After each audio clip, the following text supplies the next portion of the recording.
Hello, can you hear me now? Yes, good morning. Good morning, Rinpoche. Hello, good morning, Mr. Yeah. The voice is clear? Yes, it is. Thank you. Okay. Thank you.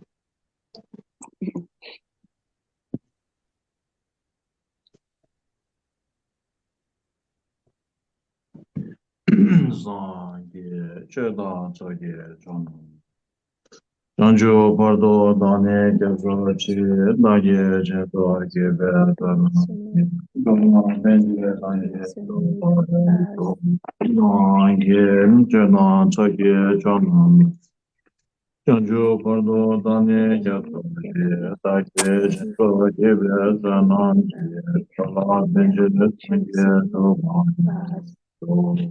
sa je bege joje mendo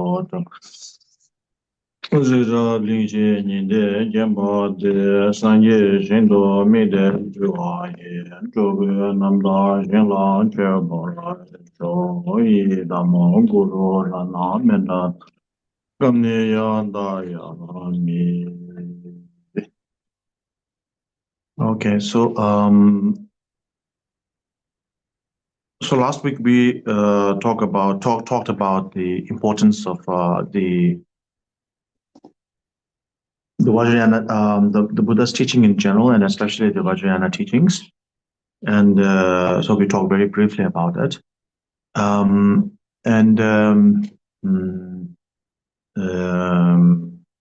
Now today's topic is on the Powa.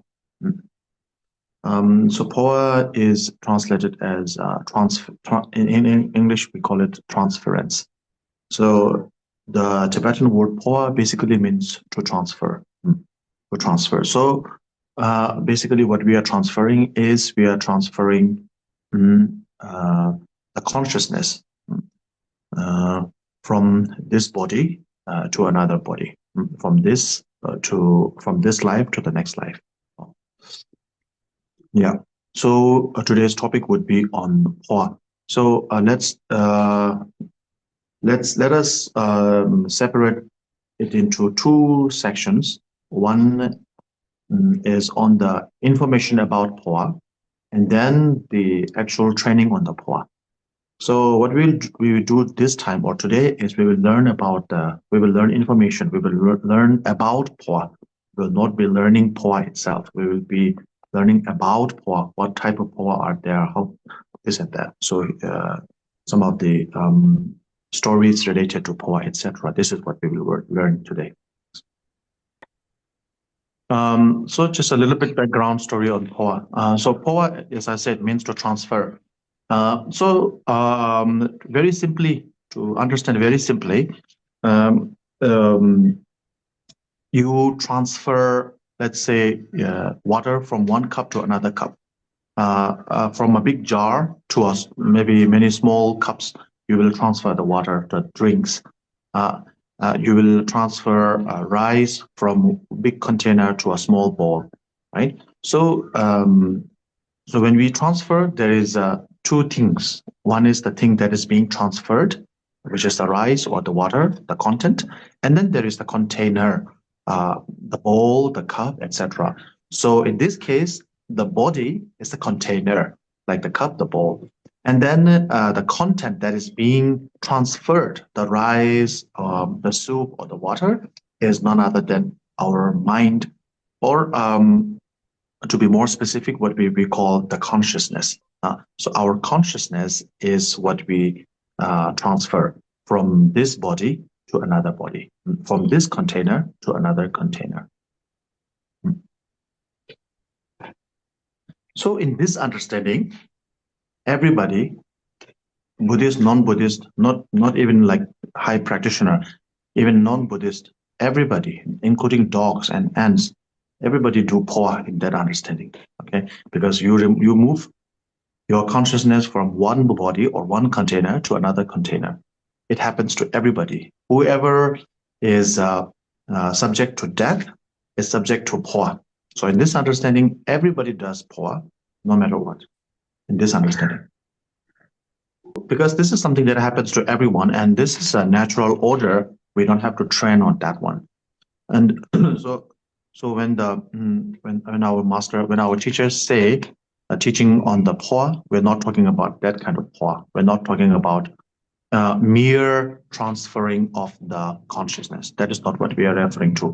But what we are referring to more precisely is the controlled, transference of the consciousness from one body to another body in a controlled manner, not in an uncontrolled manner, but in a controlled manner. So basically, transferring on your own will.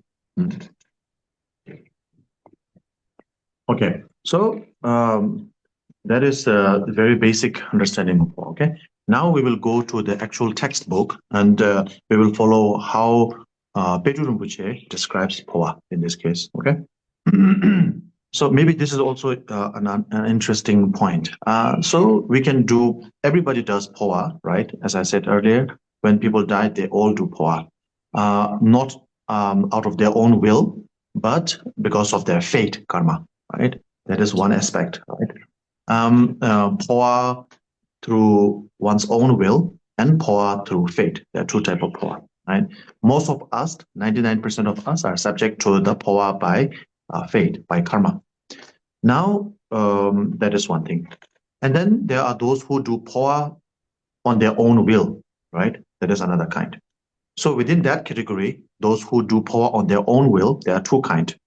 Those who do Powa at the time of death, and those who do Powa when they're very much alive. So, of course, both Powas are done during the, even when you are doing at the time of death, you are still not dead yet, right? And those who, basically the thing is the timing is different.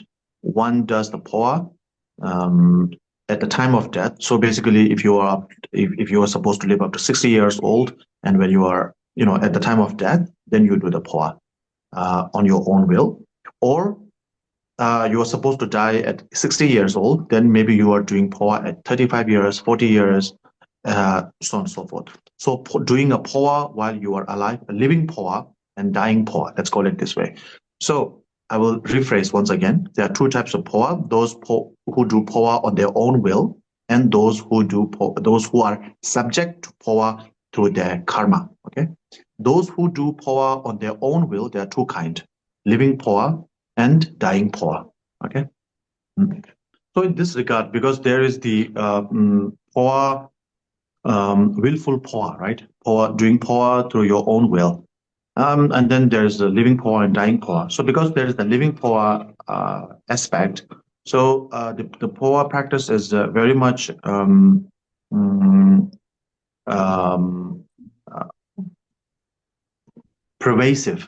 prevalent in India. So I'm just telling a story that Rechungpa, which is the student of Milarepa, so he brought the Powa sort of practice to Tibet. And so Rechungpa is a great scholar. And Milarepa, of course, is not known as a scholar. He is known as a yogi. So Milarepa was Rechungpa's teacher anyways. But Rechungpa, when he brought he brought many teachings from India, many rare teachings from India, one of which is the Powa practice. And within his mind, he has this small hint of ego that even though my teacher is a great scholar, great master, this and that, but this particular teaching of Powa is something that he doesn't have. It's even, only I possess this practice. I brought especially from India.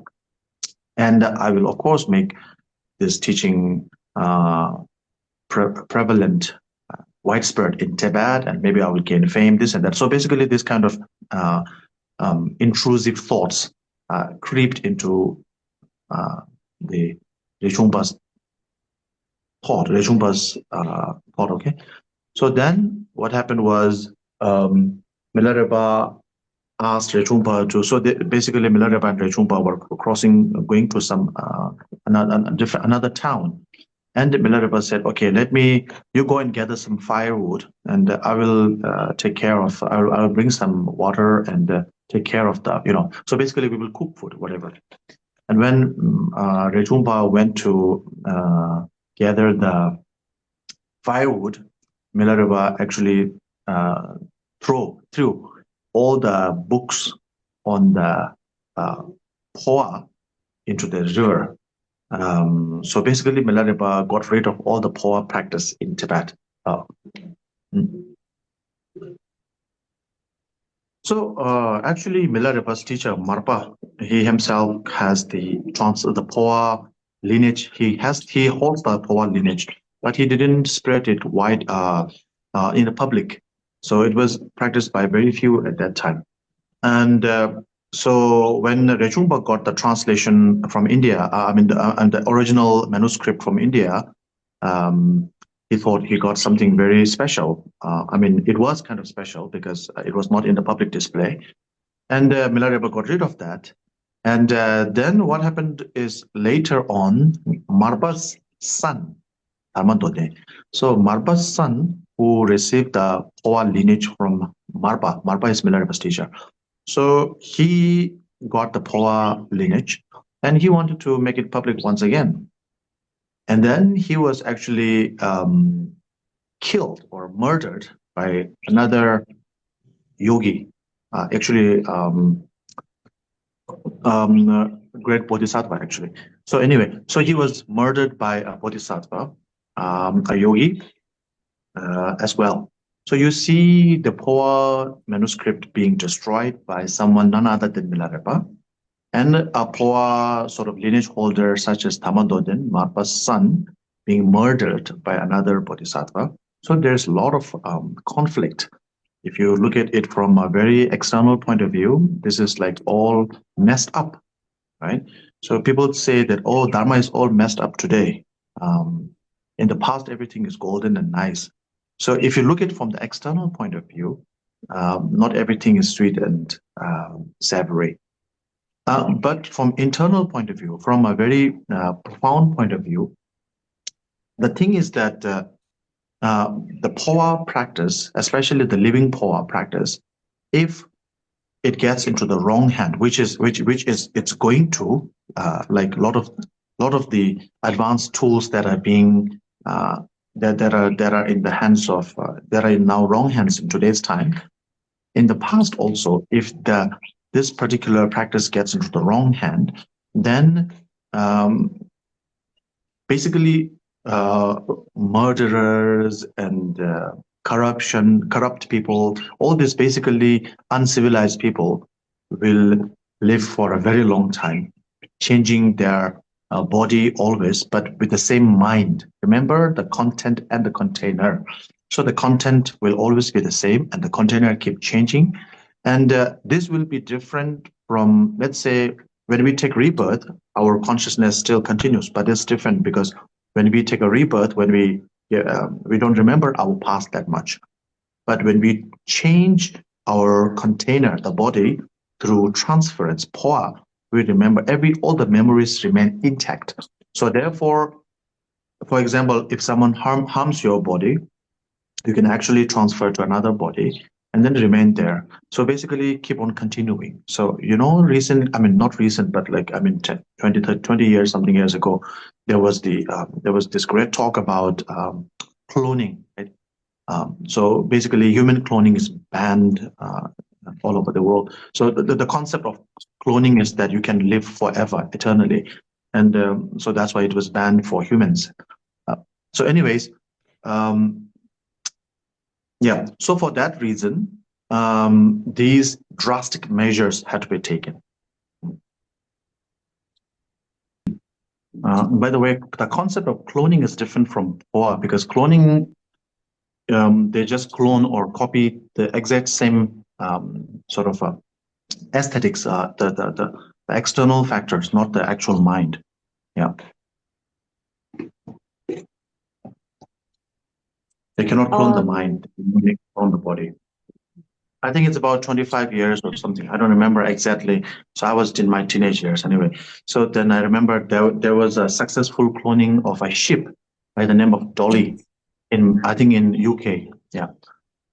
So yeah, when I was growing up, I read that, and it was kind of fascinating at that time. And then later, because the cloning of the sheep was successful, so they banned cloning of humans, because then you never know what evil things lies.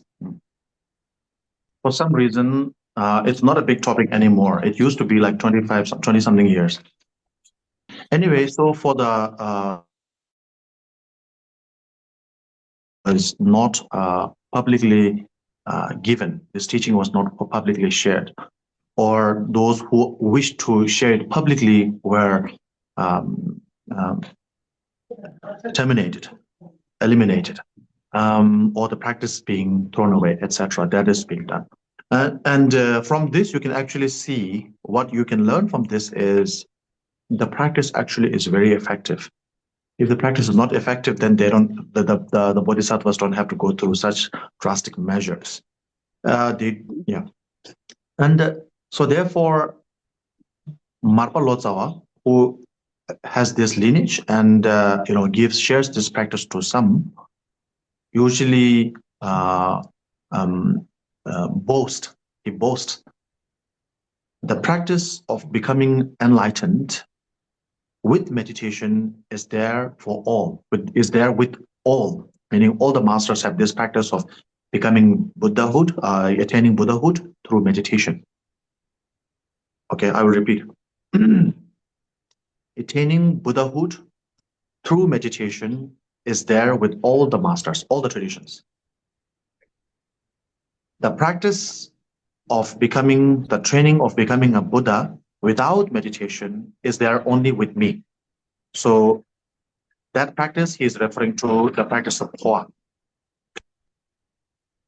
Oh, okay, I will not waste time. Go to the main point, okay, the text itself, okay? So if you have the English version, the page is 351. It's called Transference of Consciousness, the instructions for the dying, Buddhahood. Oh, it's here, Buddhahood without meditation. Yes. So, so according to this book, there are 5 kinds of Powa, or 5 kinds of transference. So there is.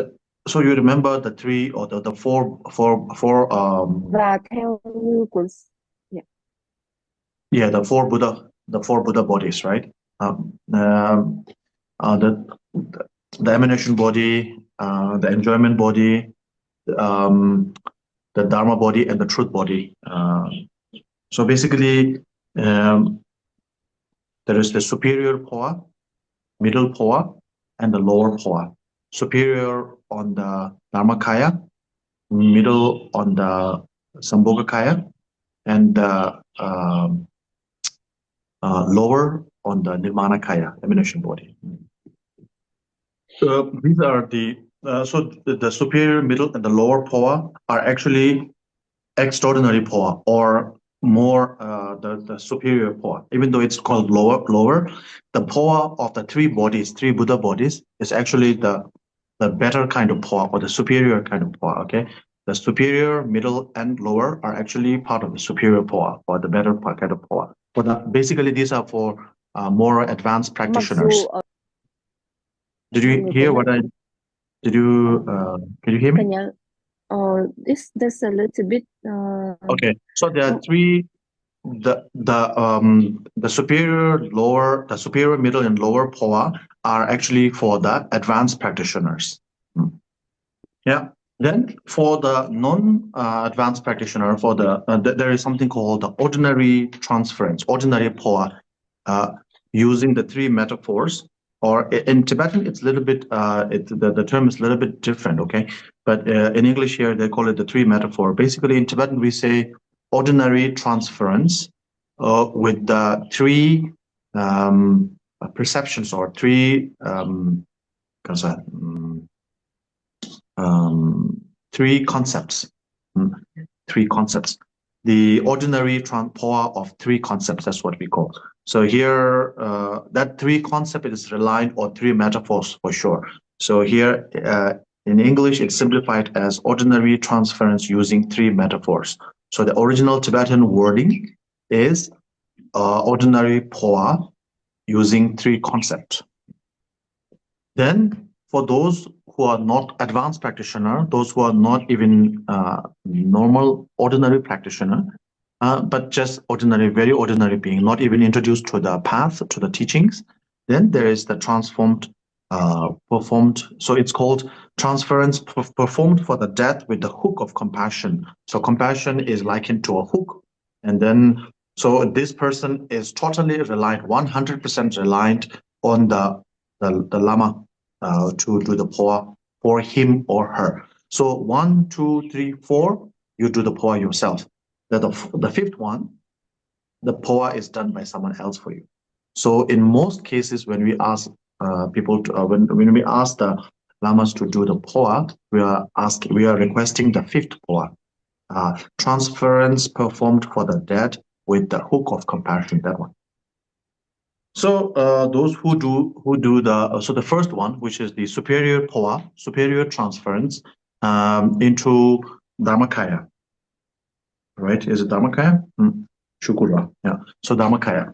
The Dharmakaya Powa is done by the most advanced practitioners. Most advanced practitioners. So within practitioner, there is the the 3, right? Best, middle, and low. Top, middle, and low, right? So the top class practitioner. So basically, they are. If you are familiar with the 5 paths and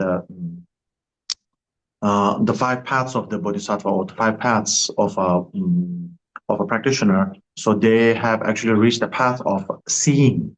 Okay, so the path of accumulation, the path of joining or preparation, the path of seeing, the path of meditation, and the path of no learning, no more learning. So they are actually in the 3rd path, known as the path of seeing. So this you would actually say from the Bodhisattva, or from the Bodhisattva perspective, they have reached the first Bhumi, or the first ground of Bodhisattva. So there's 10 Bodhisattva grounds, out of which they have to at least reach the stage of the first Bhumi, or the first ground. So those who have reached that level, so they can actually jump into the superior Powa of Dharmakaya. Okay, so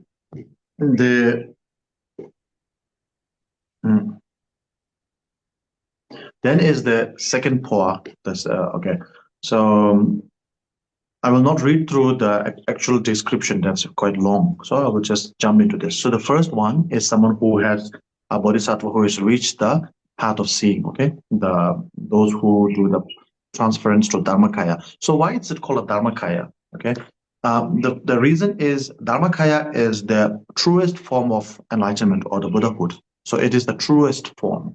Sambhogakaya is what appears to the Pure Land Bodhisattvas. And the Nirmanakaya is the Buddha when he appears to ordinary beings like us. So beyond those 2 appearances, the appearing to the pure forms and the appearance to the impure forms, there is something, that there is a truer sense of enlightenment, of awakening, and that is none other than Dharmakaya. So Dharmakaya is the Buddhahood in its truest form, or truest sense, and then it appears in the form of Sambhogakaya, or in the form of Nirmanakaya. So why this is called Dharmakaya is because those who are in the path of seeing are actually able to see into the reality of phenomena without any interferences. And so therefore, when you see something directly, so we usually, for simple understanding, we call it direct perception. So when we have the direct perception of the ultimate truth, you actually merge into the truth, merge into the reality yourself. So therefore, the person who sees the truth sort of becomes the truth. In a very, that's a very broad way of explaining it, but what you become what you see. So because you are seeing the ultimate truth, you become the ultimate truth. So you no longer remain this tangible, coarse sort of body or psychophysical entity. So you basically turn into what is the truth itself. So therefore, that is known as the truth body or the Dharmakaya, Dharma body. So this is called transference into the Dharmakaya body, Dharmakaya. And then the second one is Sambhogakaya, or the enjoyment body, the transference into the enjoyment body. So these are practitioners who have reached at the level, at the very least, they have reached the level of the path of joining, or the path of preparation, as they call it.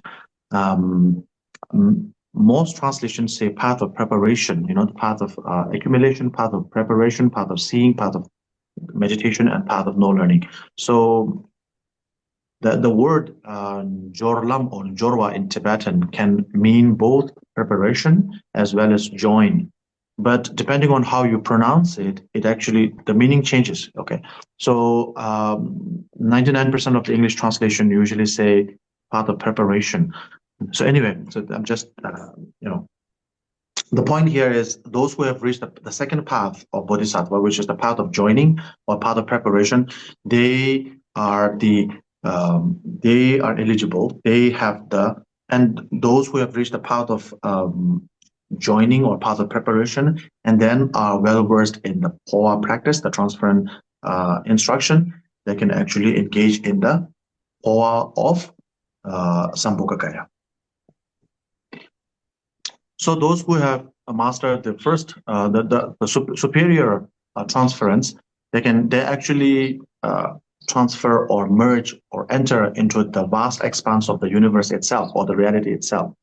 The secondary one, which is the Sambhogakaya form, so they are able to manifest themselves into the deity of their choice, whatever deity they have been practicing, Vajrayogini or Jayasri, whatever.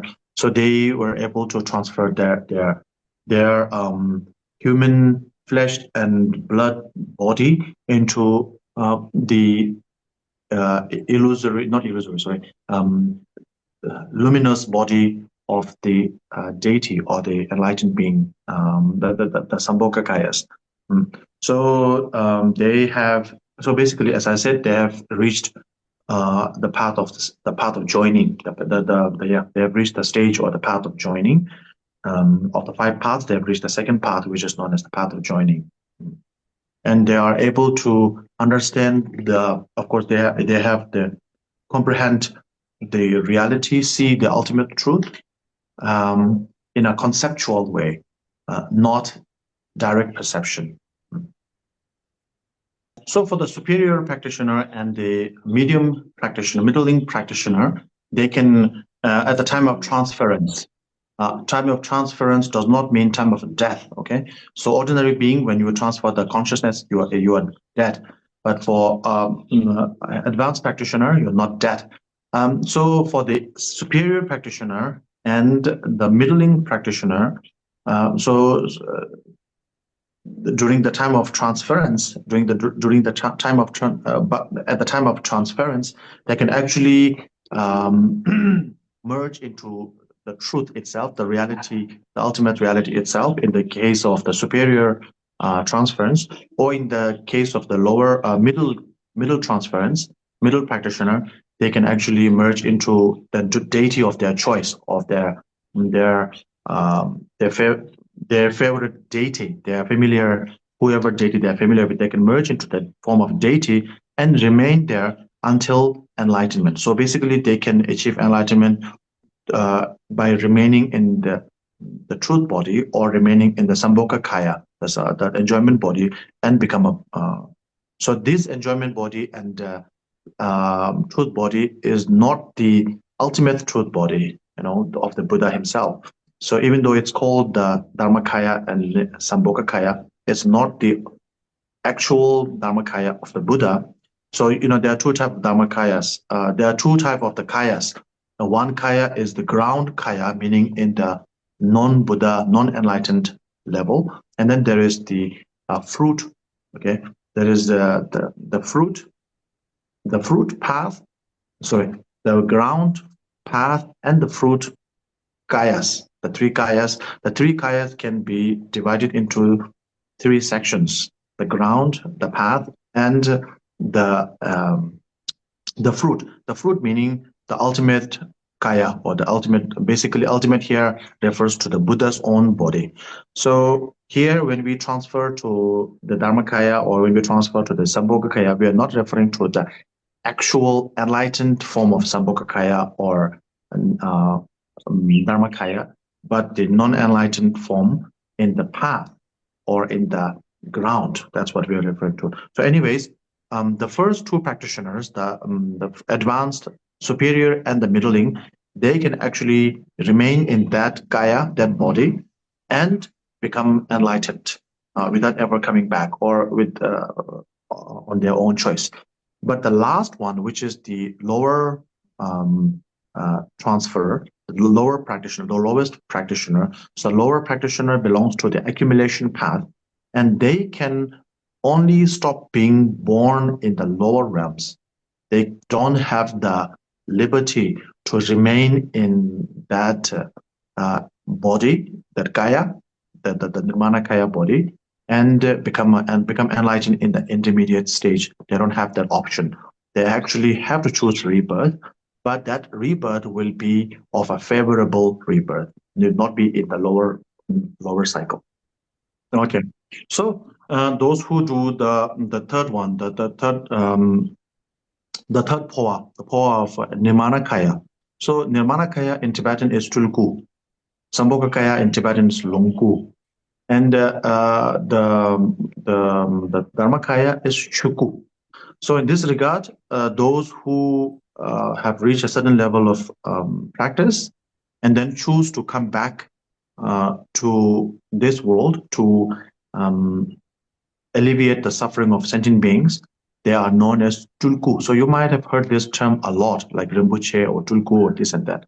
So the general belief, okay, not necessarily all the time, some Tulkus are way beyond the Nirmanakaya stage. Some Tulkus not even may have reached that level, even though they are termed as Tulku. But in any case, the term Tulku, the Tibetan term Tulku, in this case for all the lamas, the Rinpoches, they are usually referred to as Tulku. So this actually comes from the origin of this term Tulku lies in this part of the Powa practice. So in the Powa practice, there is the Powa of the Tulku Powa, or the transference of the Nirmanakaya. And it's believed that those Rinpoches who come back reincarnate, they reincarnate through the transference of through the channel of the transference of Nirmanakaya. And so therefore, instead of choosing to remain in the intermediate stage or in the Pure Lands and become enlightened themselves, they actually, as a bodhisattva, they choose to come back for the sake of sentient beings. And that's why, for short form, they are known as Tulku. Yeah. Okay, so I'll just read very quickly. The first one I already explained. Second one already. People well accustomed. Second, middling one. People well accustomed to the practicing the generation and the perfection stage. Generation stage and the perfection stage, which is tantric training. So those who are trained in both generation and perfection stage, but have completed the generation stage, mastered the generation stage, but not yet mastered the completion stage. So they are fit to, they can practice they can actually do the Longu Powa, the Sambhogakaya Powa. Okay. So the third one is the lower Powa, which is those who have flawless Samaya, have received the empowerment of the sacred mantra vehicle or the Tantrayana, and who have inclination, who wish to practice, who have a deep devotion to the generation and the perfection stages, and have practiced to a certain stage, but not necessarily mastered them. They can they are eligible to perform the third Powa, the Tulku Powa. So then the number 4 is the ordinary Powa, using the 3 metaphors or the 3 concepts according to Tibetan actual literal translation, Dushe Sumba. Dushe is concept or conceptions. So the ordinary transfers using three conceptions, three concepts.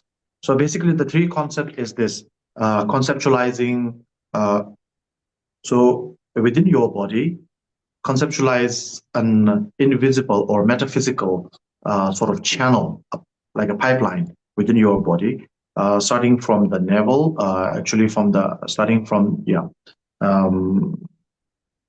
from your navel all the way up to your crown. So there is a sort of a metaphysical channel or a pipeline. So that there's a pipeline. Within that pipeline, there is a dot or a spot running, and then that pipeline, which is known as the central channel, that central channel is the route, the roadmap, the road. The central channel as the conceiving the central channel as the road, the path, conceiving the dot as your mind, okay, the mind which is conceptualized as that dot, because I mean, what is a mind? We cannot identify mind without a subject, without an object. When we talk about the mind, we have to think of mind of something. If I ask you to think of a mind, you cannot think of any mind without thinking of something, right? So when I say a thought, it has to be a thought about something. Without thinking about something, there will be no thought. So mind. So that mind. So in order to visualize mind, we have to use the metaphor, not a metaphor. Use the tool of a dot.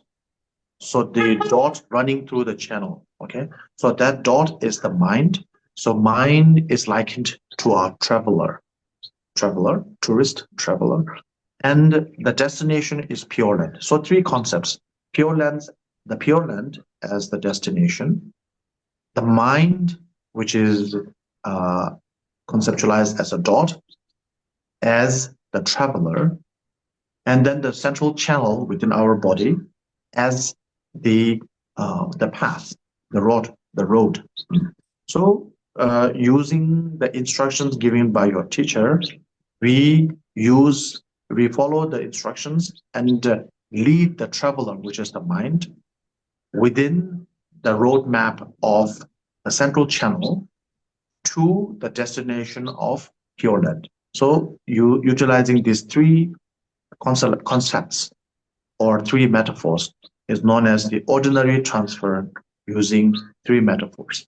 So this is for the general, this is for those who have not mastered any of the stages yet, but are keen to follow the Dharma, have practiced to a certain for a certain amount of time, has been following Buddha Dharma for a long time, has been practicing for a long time, this and that, but have not mastered any stages yet. So that is the ordinary transference, ordinary Powa. Now, the last kind of Powa, which is the Powa to those, Powa for the helpless, let's call it that, okay? Powa for the helpless, those who cannot walk on their own, they need someone to walk for them. Transference performed for the dead with the hook of compassion, that is the actual Tibetan title. This kind of transference or Powa is done by someone who has reached a very high level of meditative stage.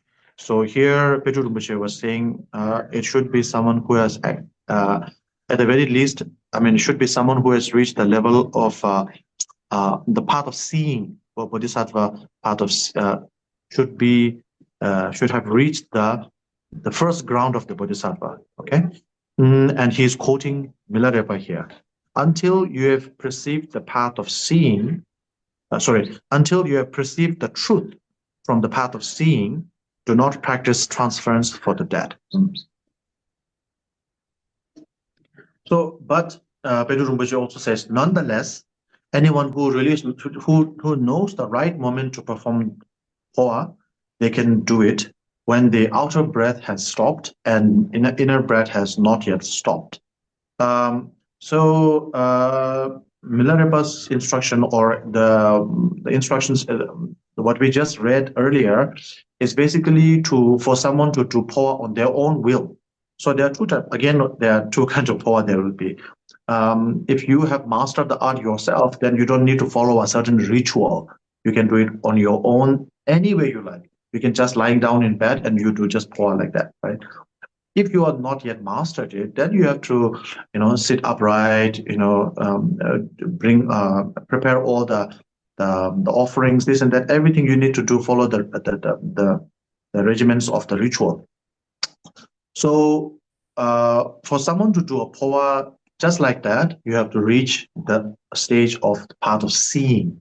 The first Bhumi of Bodhisattva has to be reached.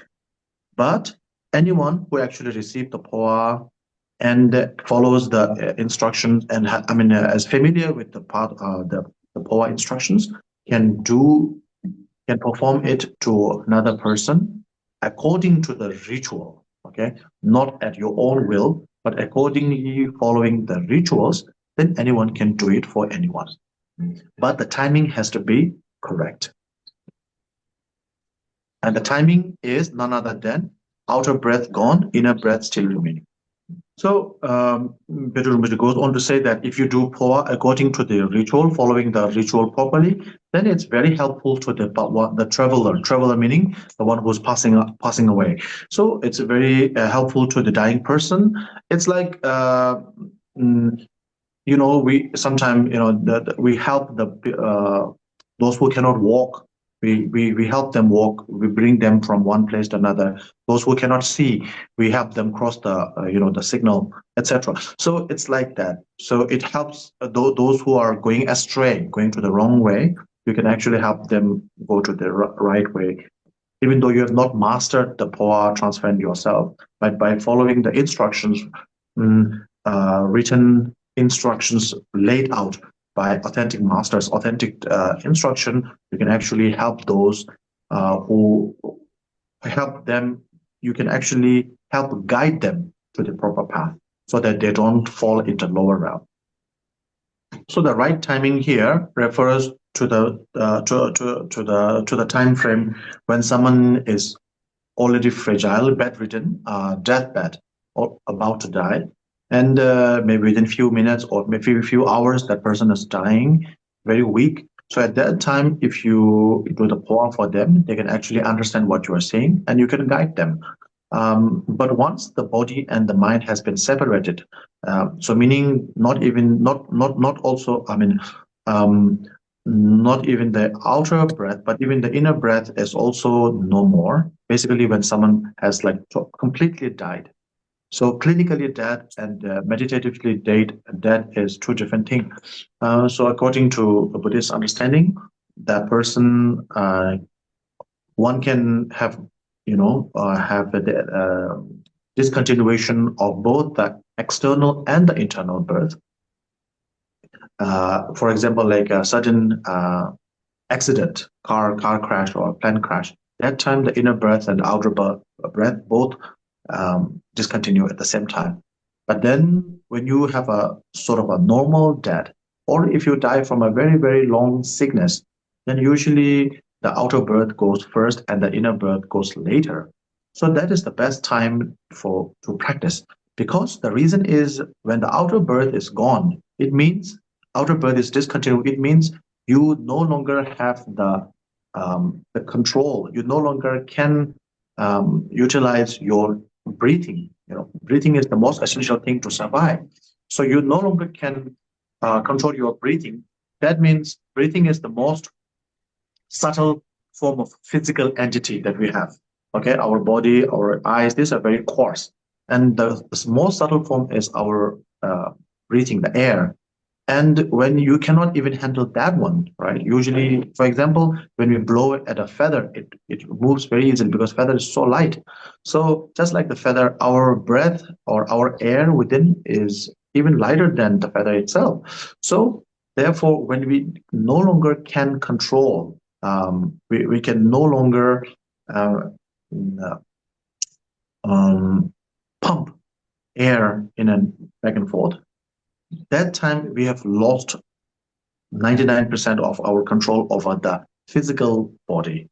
So at that time, the mind, the psychological body, or the psyche has lost all control over the physical body.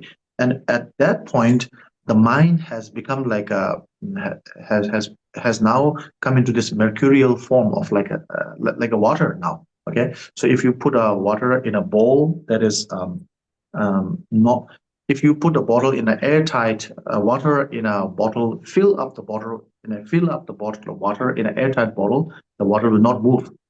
But if there's a small gap, then the water starts moving, right? So at the time of death, then the water is like very fluid. So by water, I mean the consciousness. So the consciousness has become so fluid. And at that time, you can actually control your consciousness much better. Even though you have no control over the physical body, your control over the mental body, or your consciousness is now strengthened. You lose control over the physical entity, but your grasp over the mental entity grows. Okay, so and at that moment, if a authentic, legitimate teacher, guru, lama, explains and guides you properly, then they can actually guide you into the Pure Land very efficiently. So just to notify that if you have any questions, you can post them here. If you don't have, I will just continue and then finish this chapter. Nếu như mà các đạo hữu có câu hỏi gì thì có thể gửi lên phần chat ở đây thì thầy sẽ trả lời. Còn nếu không thì thầy sẽ tiếp tục giảng tiếp để kết thúc bài hôm nay. Okay, so continuing. Okay, there's one question pop up. Do we reincarnate when we get to Pure Land? Okay, so there's one question. I will just pick it up.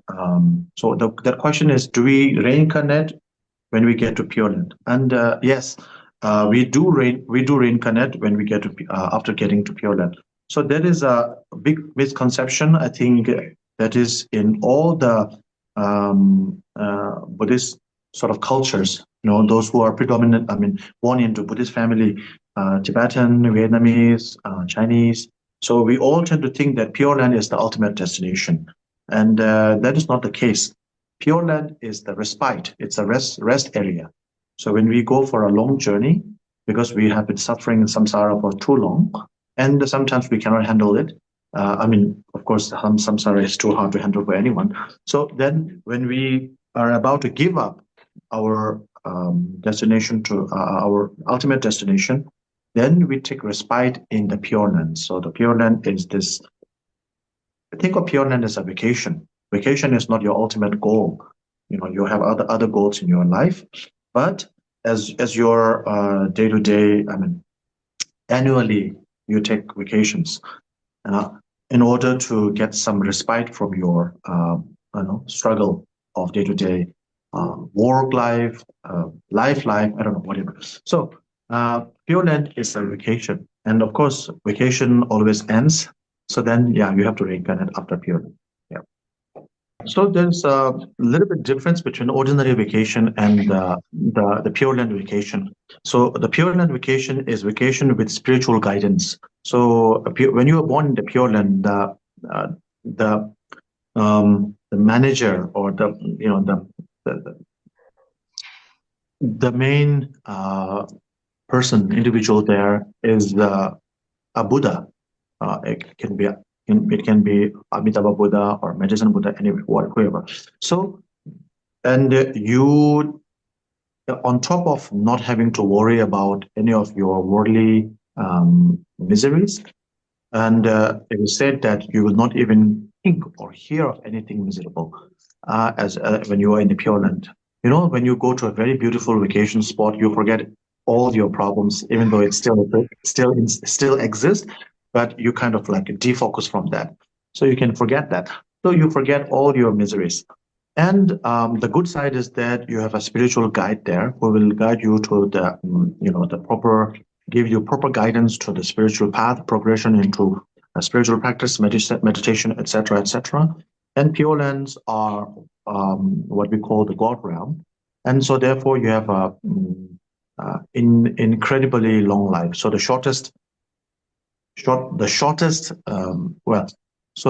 lowest heavenly realm, lowest God realm. One day in the lowest God realm is 50 years in the human realm. So, and you live up to 1,000 years. So basically you get to practice Dharma, follow the proper teacher for tens of thousands of years. And of course, it will have a very impactful, very positive impact in your overall progression, as well as your journey to Buddhahood. So back to the Powa, the right timing. So right timing is the best timing for everyone. The right timing for yes, please. I would like to ask some more explain for the last your quote about the last for the helpless. What? The helpless? Yeah. I want to ask some more in Vietnamese explain because the translator have like Okay. some Yeah, go ideas. ahead. Go ahead, yes. Okay. That's all, Rinpoche. Thank you. Thank you, Mr. Trump. Thank you so much. Yeah. Okay.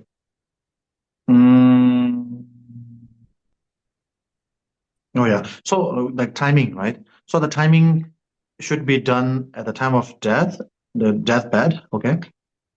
Or another timing is at the intermediate state. But the intermediate state Powa is for advanced practitioners. Those of us who rely on the manuals, who rely on the ritual, we should do it the right time. The perfect timing is at the time of death. That a person has not transferred yet. So why it is the best timing? So I tell you, okay, let's use a metaphor, an analogy, metaphor of a tree and a fruit. Okay, a fruit, a mango and a mango fruit and a mango tree. So so the fruit when it's during the summertime when the fruit is growing very strong, that time it's very difficult to pluck it. To separate the fruit from the tree, it's very difficult. But then in autumn, not even the fruit, even the leaves, they just fall on its own. You just have to push it a little bit. You have to shake the tree a little bit, and all the fruits just fall on its own.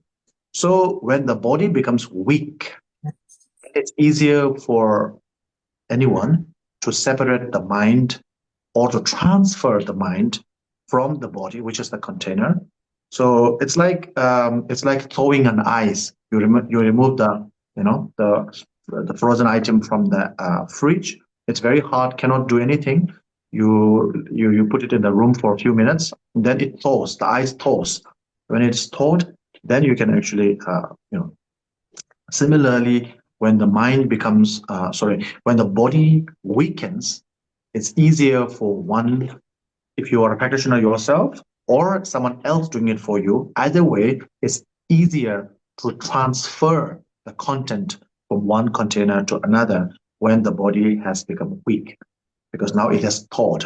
It's no longer like solid frozen. So there's a follow-up question. They say that should we practice Powa? The answer is yes. And I explain why it is important. So to use, there's a term used in the Dharma. So, okay, there is a term called clear light, okay? Clear light is a term used for the mind, okay? The mind. So recognizing the mind, because the mind has the ability to see and the mind has the ability to see things. So for that reason, the mind is likened to a light. Okay, so therefore, because when a light is shining, you can see things. For example, during the daytime, you can see everything. Nighttime, you cannot see anything unless you have a light, like a torch or lamp. So wherever the light shines, you can see. So mind is usually likened to a light, and it's usually referred to as clear light. I will explain this later. So if we train ourselves on the Powa, basically what we do is we train to identify the mind.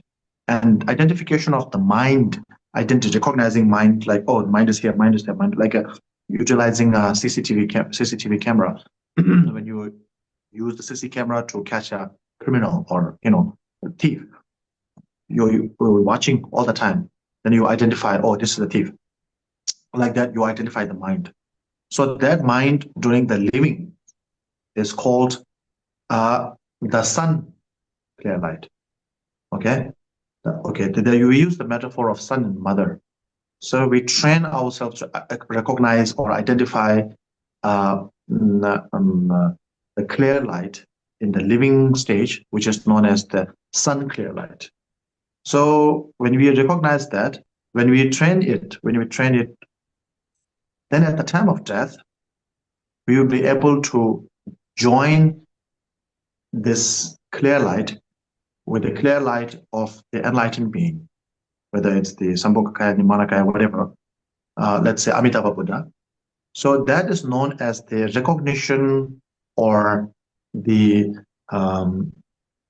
what is the name for that? Reunion. Yeah, reunion. Yeah, reunion of the mother and the son. So when we train ourselves on the sun, basically during the living period, when we train in the Powa, then at the time of death, we'll be able to recognize the mother. So reunion of the mother. So, imagine meeting your mother after separation for 4 or 5 years, whatever, long time. Then you meet the mother, there was like immediate recognition. So to have that immediate recognition, first you have to be familiar with the movement of the sun. Then you will be able to recognize, okay, this is the mother, this is the sun. So the mother being the deity and the sun being your own mind, and the union being the merging of the two.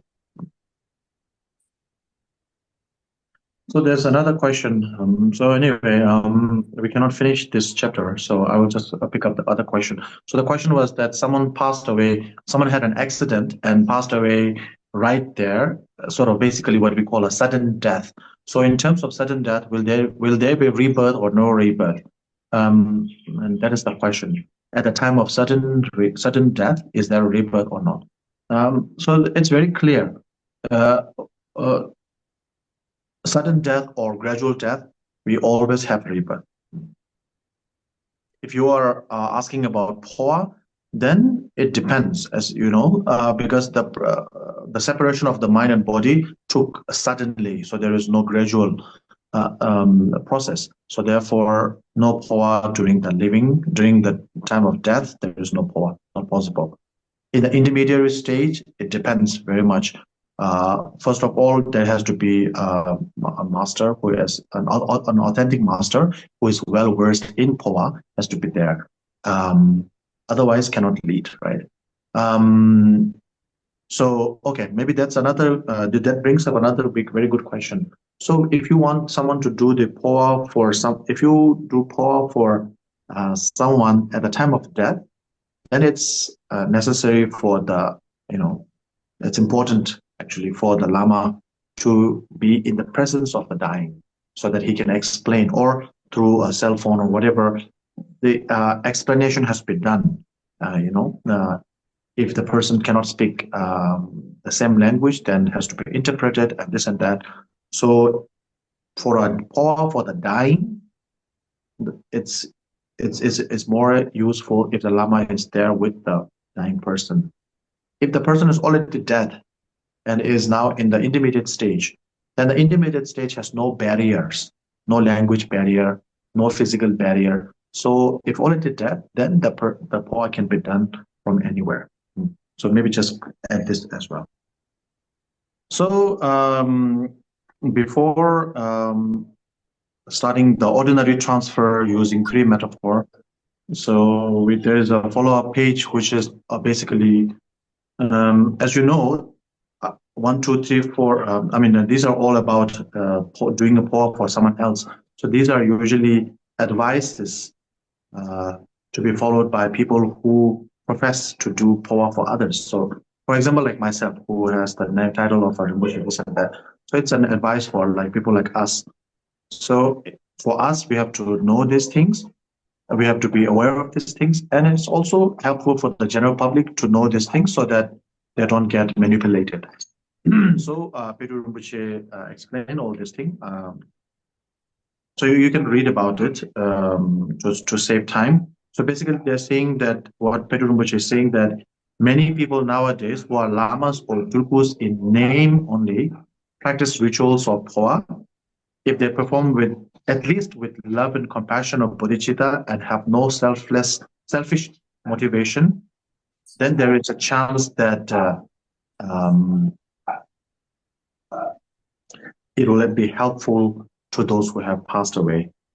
Otherwise, if they have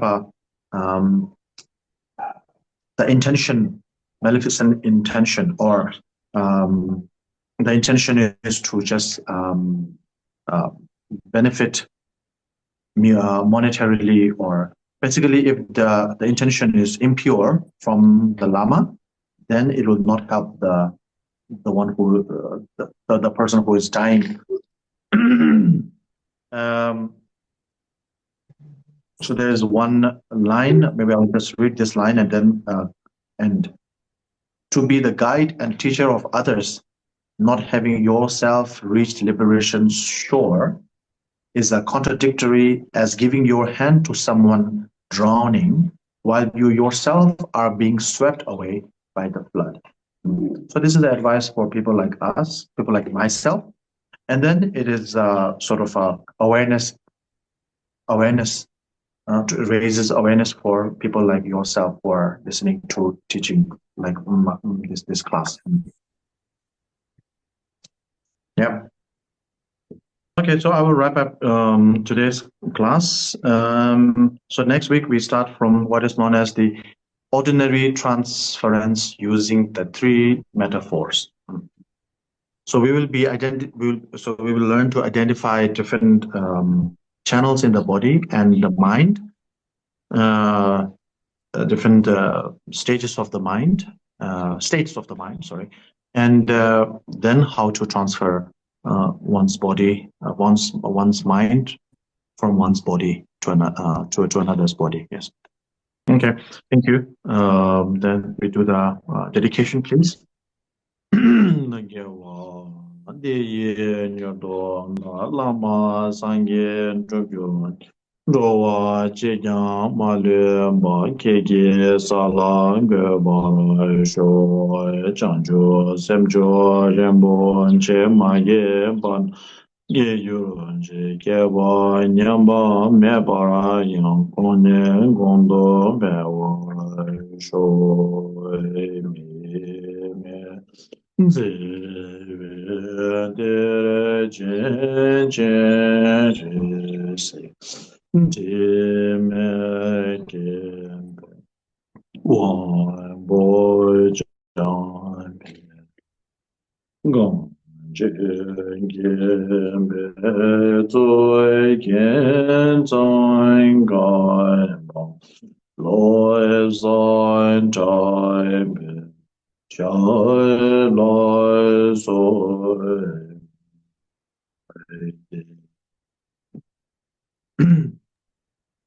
Dembe Ningbo, Zembe Bella, Xin Namang, Do Yu, Guen La, Changju, Be Lop Sang, Cheki, Yang Zi, Zhou, Tengie, Zhuojian, Tamba, Xiao Wang.